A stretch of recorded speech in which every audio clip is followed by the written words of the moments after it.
நமஸ்காரம். உங்கள் அன்பிற்கும் அபிமானத்திற்கும் ஒரு வித்யாபுத்திரன் விஆர் ராஜா குளத்தூர்ந்து பேசுகிறேன். ஸ்ரீமாத்ரே நமக. இதனுடைய 1436வது வீடியோ. இந்த வீடியோவில் என்ன பார்க்க போகிறேன்னா, லலிதா சஹஸ்ரநாமத்தினுடைய விளக்க உரை திரு பா ராமலிங்கம் அவர்களால் சொல்லப்பட்டு எழுதப்பட்டது. நங்கநல்லூரில் ராஜராஜேஸ்வரி சிரமமங்கல ராஜராஜேஸ்வரி பீடத்தில் வெளியிடப்பட்ட புத்தகம் அது. இதுலேருந்து நான் எடுத்து படிக்கிறேன். முன்னாடி ராஜமாமியோட புக்கு இப்போ கிரி ட்ரேடிங்கில் அவைலபிளாக இருக்குது. அதை நான் யூஸ் பண்ணி படிச்சிருக்கேன் ஒரு தடவை. செகண்ட் டைம் பண்ணும்போது வித்தியாசமாக இருந்துச்சு. இதை நிறைய பேர் கேட்டான்னு சொன்னதுனால இதை ஆரம்பிச்சிடறேன். இதற்கு 300 நாமாவளி பார்த்துருக்கோம். இன்றைக்கி 7வது நாள் 301 பார்க்க போகிறோம். அதாவது சிஷ்யன் கேட்குற, நாமத்தினால் அம்பாளை முழுக்க அறிந்துவிட முடியாது என்னும்போது நாமஸ்மரணையினாலோ ஜப உபாசனையினாலோ என்ன பிரயோஜனம்? ஸ்ரீவித்யா உபாசனை பீஜங்களை செய்து ஜபம் பண்ணுகிறோம். இந்த பீஜங்கள் அம்பாள் ரூபமாய் சொல்லப்பட்டுள்ளது. அவள் ரூபமாய் மட்டுமல்ல, அவளே குறித்த சத்தங்கள் நாமாக்கள் இவை. ஆனால் இவளை கடந்தவள் என்றால் பீஜாட்ச மந்திரங்களுக்கு அம்பாளுக்கு என்ன சம்பந்தம் கேட்கிறார். நன்றாகவே சம்பந்தம் உண்டு குரு சொல்கிறார் ராஜகோபால சுவாமி. அவளை கிரிங்காரி 301. கிரீம் என்னும் பீஜம் புவனேஸ்வரி பீஜம். அது பீஜாட்சரமாகவே இருப்பவள். பீஜபடியில் இருப்பது மட்டுமில்லாமல் அவள் பெயரே கிரீம் என்றது லலிதா திருசதி. அங்காரி ஆகிய ஐவரை பெற்றுட்டு கிரீங்காரத்துள்ளே எழுதியிருந்தாளே என்று சொல்லப்படுறது திருமூலர். இந்த பீஜம் மட்டுமில்லாது குருமுகமாய் கற்றுக்கொள்ள வேண்டிய மிக சக்தி வாய்ந்த பீஜாட்சரங்கள் அடங்கிய பாலா, நவாட்சரி, பஞ்சதசி, சோடசி, இதில் எல்லா பீஜங்களையும் ரூபமாக அம்பாள். அடுத்தது தேவி மகாத்மியம். அம்பாள் சகல ஜீவங்களிடையும் இந்த லஜ்ஜா ரூபமாக இருப்பதாக சொல்கிறது. அவளுக்கே கிரீமதி. கிரீமதி என்றது லஜ்ஜா ரூபமாக இருக்கான்னு சொல்லு. 302 லஜ்ஜை உடையவள் அர்த்தம். அம்பாள் லஜ்ஜாமதி என்று வேதத்திலும் சொல்லியிருக்கிறது. அவளுக்கு எதற்கு வெட்கம்? காரணம் ஸ்திரீ ரூபத்துக்குரிய லட்சணம் நாணம். அதனால அப்படி இருக்கான்னு சொல்லப்படுறது. நம் உள்ளத்தின் உள்ளே உண்டாகும் உணர்ச்சிகளை அம்பாள் எப்படி தெரிந்து கொள்கிறாள்? அவள் தான் கிருத்யா 303. அத ஹிருதயத்திலே இருக்கா. தகத்தினிலே உள்ளின்றாள் என்று பாடினார் பாரதி.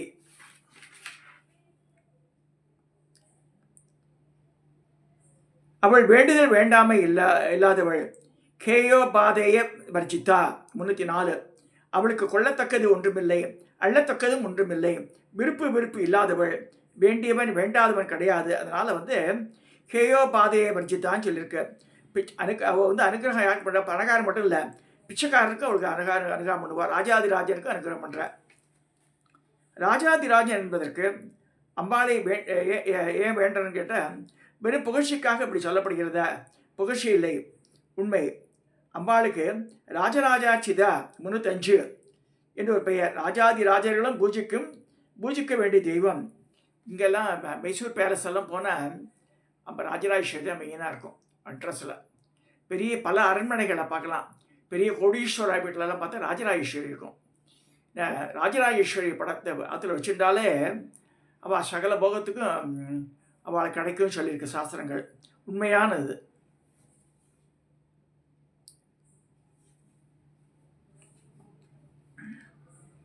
அதனால் ராஜாதி ராஜாக்களை வணங்கும் தெய்வம் இருக்கு. வேறு ஆதாரம் வேண்டுமா? அம்பாள் பெயரே ராஜ்ஞி 306. ராணியாக இருக்கிறாள். சகல எவதிற்கு ராஜாவான ஈஸ்வரன் மகா காமேஸ்வரருக்கும் ராணி, மகாராணி. ஒரு மகாபதாது ஸ்ரீ தேவி கட்கமால அம்பாளை மகாராஜ்ஞின்னு சொல்கிறது. மகாராஜ்ஞி.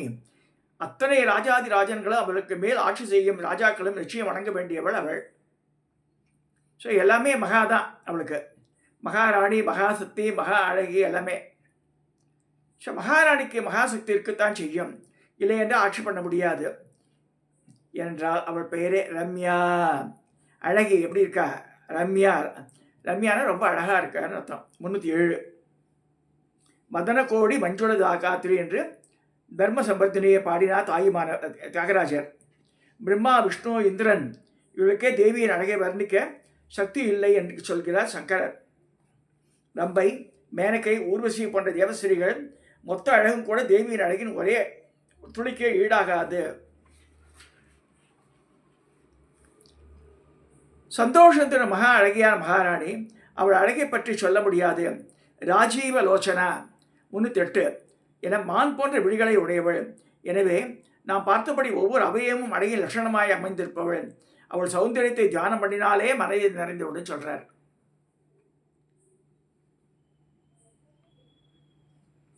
அவள் பக்தனுக்கு சந்தோஷம் தரவில்லை என்று யாரும் சொல்லவில்லையே.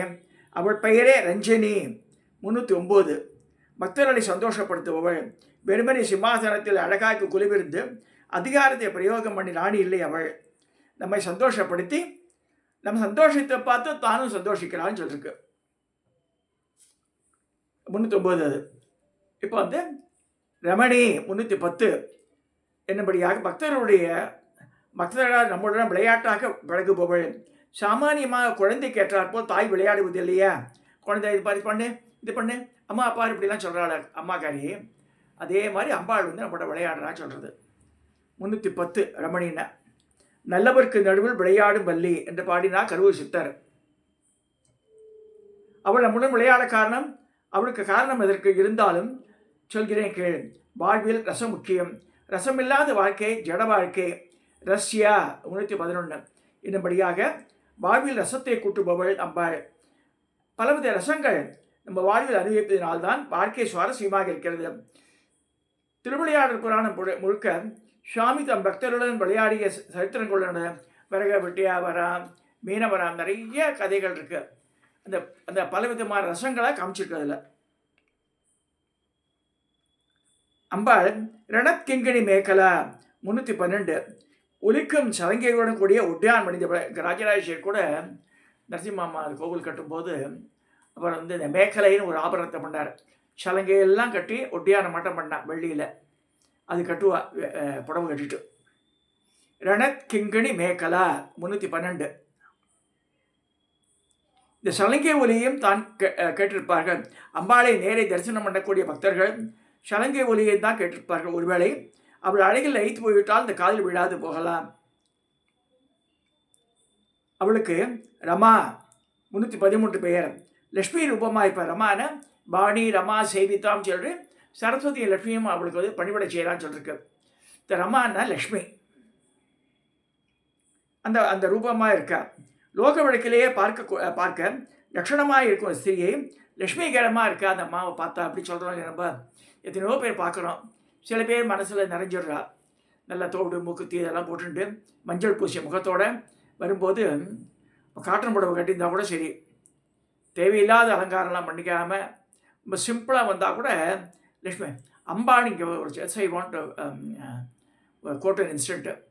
ஒரு முதலியார் லேடி இருந்தால் அவள் வீடே பேர்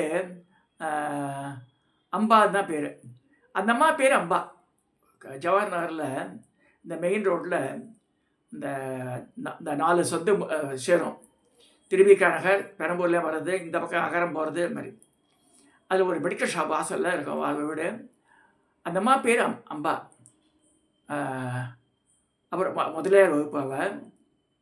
அப்படியே பார்க்கறதுக்கு அப்படியே பார்வதி தேவியாட்டு இருப்போம். தலையெல்லாம் நிறச்சி தான் இருக்கும். ஆனால் புஷ்பராகத்தோட கிழங்கு மாதிரி இருக்கும். மூக்குத்தி போட்ட 2 மூக்குத்தி, மஞ்சள் பூசின முகம், 3 பட்டை உப்போதி குங்குமத்தை வச்சுட்டு வந்தால் பாத்தில் நின்னா போதும். அப்படியே நமஸ்காரம் பண்ணிடுவாள் எல்லாருமே. பெரிய பெரிய கனபாடிகள்லாம் காளஹஸ்தியில் அவளுக்கு நமஸ்காரம் பண்ணி பண்ணா சொல்லி அவள் சொல்லுவாள். அவளுக்கு மந்திரங்கள்லாம் தெரியாது. ஆனால் தேவாரம் திருவாசகம் பாடினா காலில் ஜலம் வந்துகிட்டே இருக்கும். அந்த மாதிரி சில பேருக்கு அது மாதிரி கருணா கடாட்சம் இருக்குது. பிரகாசான முகம் ராகேந்திர வதனா 314 என்னபடியாக அம்பாள் பூர்ணச்சந்திரன் மாதிரி பிரகாசிக்கும் முகவர்ணம் கொண்டவள். பூலோகத்தில் உள்ளவருக்கு சந்திரனை உதாரணம் காட்டினால் என்ன புரியும்? தேவலோக வாசிகளுக்கு அவளுக்கு அறிந்த அழகலை ஒருத்து ரதி. அதனால் ரதி ரூபா 315 ரதி ரூபமாய் இருப்பவள். ரதி யார்? மன்மதனோட மனைவி. தேவலோகத்தில் ஒரு பேரழகி என்பது எல்லோருக்கும் தெரிஞ்ச விஷயம். நான் அது ரதி ஆட்ட ரதி அவருக்கா பொண்கள் ரொம்ப அழகாக இருந்தால் ரதி ஆட்டக்கான்னு சொல்கிறோம் இல்லையே அது. மேனகா, திலோத்தமை இவர்கள் எல்லாம் இருக்கும்போது ரதிருப்பா என்றே ரதியை கூப்பிட்டு சொல்லும்போது அம்பாள் ரதியிடம் பிரியம் கொண்டவள்.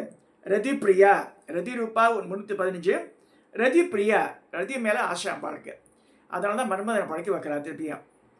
சுவாமியால் பஸ்மமாக்கப்பட்ட மன்மதனின் பத்னி ரதி.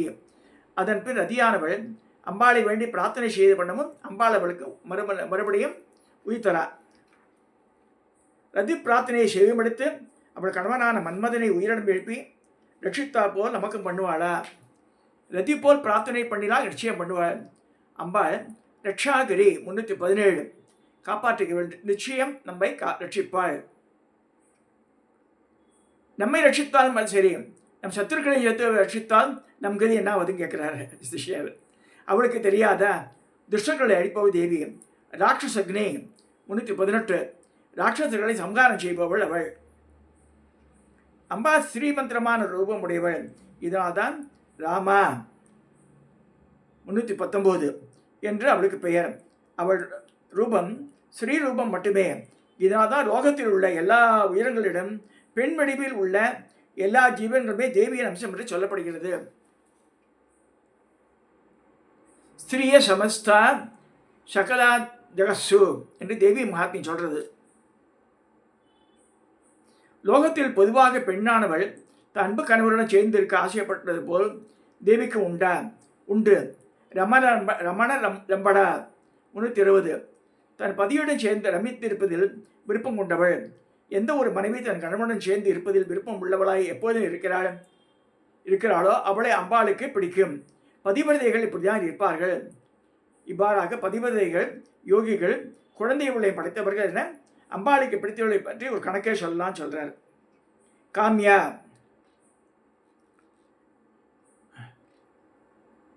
அம்பாளுக்கு நம்மை பிடிக்க வேண்டும் என்றால் நாமும் அம்பாள் மேல் பிரியமா இருக்க வேண்டும்.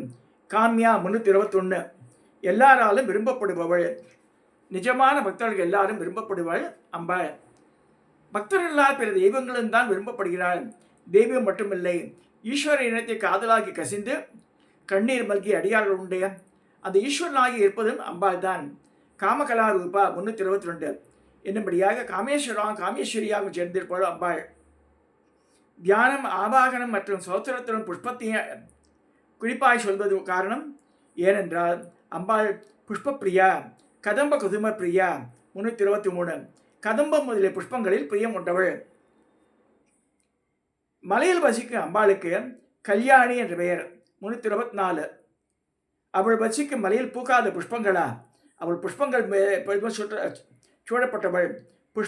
புஷ்பவனங்கள் இவற்றை சுமந்திருக்கும் மலைகள் எல்லாமே அவள் ஏற்பாடு தானே என்ற.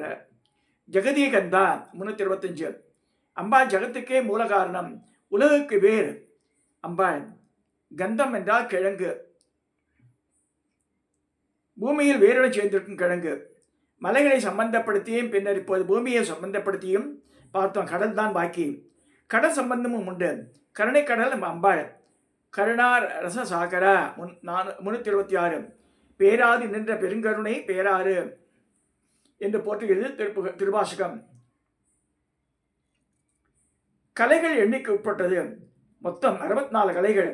அம்பாளோ கலாவதி 327 64 கலைகளை உடையவள். கலைகளை உடையவள் என்றால் என்ன அப்படின்னு கேட்குறேன்னா, கலைகள் என்பதை கற்றுக்கொள்ள வேண்டிய விஷயங்கள். அம்பாளுக்கோ கொள்ள வேண்டிய விஷயங்கள் எதுவுமே இல்லை, எல்லாமே அவளுக்கு தெரியும். கலாலாப்பா 328 என்னும்படியாக அம்பாள் சாதாரணமாக பேசும்போதே பேசும் பேச்சே கலைகள் ரூபமாய் உள்ளது என்று சிறுவாசனை சொல்றது.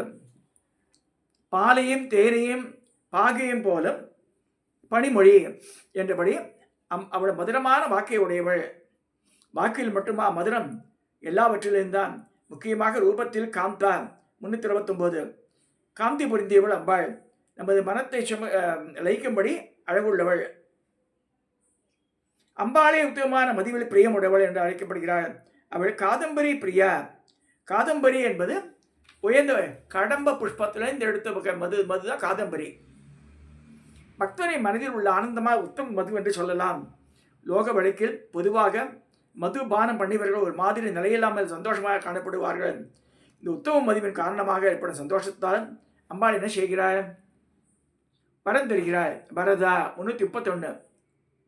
பெயர் கணக்க வேண்டும் எவன் தருவான், நம்பினோர் கெடுவதில்லை, 4 மறை தீர்ப்பு, அம்பிகையை சரண் புகுந்தா அதிக வரம் பெறலாம் என்று பாரதியார் சொல்றார். அம்பாளுக்கு தெரியாதா யாருக்கு என்ன எப்போது தரணுண்டு? நம் கர்மாக்களில் நமக்கு ஏற்படும் பலன் வாமம் என்று பெயர். அப்படி கர்மாவின் பலன்களை நாம் அடையுமாறு செய்பவள் வாம நயனா 332. ஆக தேவியானவள் மதுபானம் தரும் சந்தோஷத்திலும் கர்மாவுக்கேற்ற பலனை தருகிறாள். இப்படி பார்க்கும்போது அவள் மதுபானம் பண்ணியதே நமக்கு வேண்டியதை தந்து ரட்சிப்பதற்காக எடுத்துக்கணும். பாருணி மதவக்கலகா, பாருணின டேட் சிறப்பு, அதாவது பேரிச்சம்பழத்தால் தயார் செய்யப்படுவது. அந்த மதுவை பானம் செய்து அதனால் ஏற்படும் ஆனந்தத்தை தன்னை தானே மெய்மறந்து திளைத்திருக்கும் பாருணி மதவக்கலகா 333. இப்படி மது பற்றிய விஷயங்களை மிக சுவாரஸ்யமாகவே உள்ளன. நம் லோகத்துக்கெல்லாம் ஏற்பட்ட விஸ்வாதிகா 334. அம்பாள் நம் லோகத்தில் நாம் அறியும் தத்துவங்கள் சாஸ்திர விதிகள் அனைத்தையும் கடந்தவளான கடவுள். வேதங்களால் அறியப்படும் வேத வேத்யா 335. இசை 7, 6 அங்கம், 5 வளர் வேள்வி, 4 மறைகள் 3 தீயும் சிந்தனை செய்யும் என்று தேவி அம்பாள் ஒருத்தி இருப்பதாகவே யார் சொன்னது என்ற கேள்விக்கு பதில் சொல்கிறது. வேதத்தின் வழியே அறிந்து கொள்ள வேண்டும் அவளை. எப்பொருட்கும் நின்றாருக்கு மெய்தாது நான்மறையின் சொற்பொருளில் நின்றாரின் மெய்ப்பொருளும் கொண்டாரே என்கிறார் ஆண்டாள். அவள் இருப்பிடம் விந்தியமலை எனலாம். காரணம் அவள் விந்தியாச்சல நிவாசினி 336.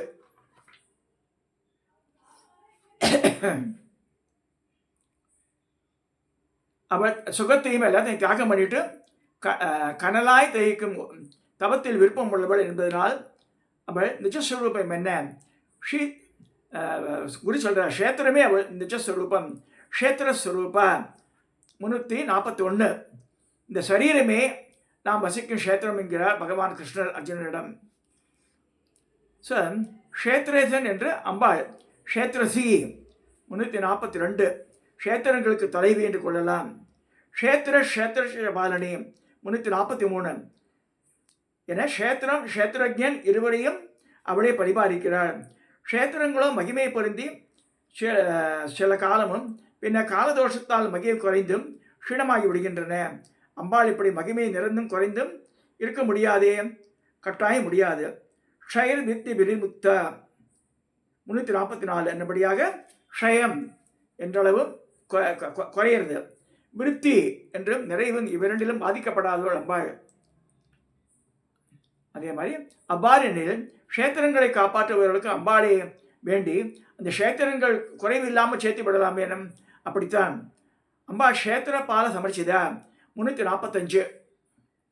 ஸோ க்ஷேத்திரத்தை பாதுகாக்க காப்பாற்றி பெறும் க்ஷேத்திரபாலர்களால் அங்கு ஆராதிக்கப்படுபவள் அம்பாள். விஜயா 346. எப்பொழுதும் வெற்றியுடன் கூடியவள். அவளை வேண்டுபவருக்கு எப்பொழுதும் எதிலும் வெற்றிதான்.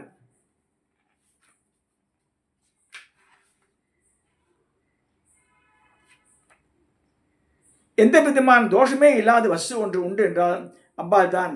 அவள் விமலா 347. அஜ்ஞானம் அபித்தை இவற்றால் ஏற்படும் பலனுக்கு எந்த ஒரு சம்பந்தமும் இல்லாதவள். விமலி அமலி நிமலி குமரி கௌரி தருணி விபின்கமனி என்று தேவியை போற்றுகிறார் அருணகிரிநாதர். தோஷம் எதுவுமே இல்லாதவள் என்றால் தெய்வம் தான் என்றதாகும். சந்தேகம் என்ன? வந்தியா 348.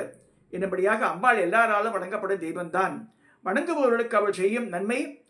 அம்பாள் பந்தாறு ஜனவத்சலா 349. தன்னை வணங்கும் பக்தர்களுக்கு வாத்சல்யத்துடன் அனுகிரகம் பண்ணுபவள் தாயார். தன் குழந்தைகளிடம் காட்டும் பிரியத்துடன் போஷிப்பவள் பந்தாறு ஜனவத்சலா. அம்பாளுக்கு அவள் பெயரே தான் வாக்வாதினி, வார்த்தைகளை சொல்கிறவள். இப்படி ஒவ்வொருத்தருக்கும் தாயாராக அவளே இருந்து வருகிறாள். அவள் தாய் என்றால் சுவாமி தந்தையாக இருக்கார். அம்மையும் அப்பனும் அவள் தான் பரமேஸ்வர பார்வதி தான் கடைசியாக முடிகிறது. மண் கழிக்க வான் கழிக்க மணந்த சிவகாமவல்லி என மறைகளெல்லாம் வாழ்த்துகின்ற வாம பெண் அப்படின்னு சொல்லப்படுறது. ஸோ வள்ளலார் பாடியிருக்கிறது. இந்த 350 நாமாவளி வாக்பாதினியோட இன்றைய இது நான் நிறைவு செய்கிறேன். மிச்சத்தை நாளைக்கு பார்க்கலாம். இன்றைக்கி 7வது நாள். கொஞ்சம் தயவுசு கேட்டுட்டே வாங்க. ஒரு நாளைக்கு 50ன்னு வச்சுருந்தா கூட 20 நாளில் முடிஞ்சிடும். அது சப்ஸ்கிரைப் பண்ணுங்க, ஷேர் பண்ணுங்க, லைக் பண்ணுங்க.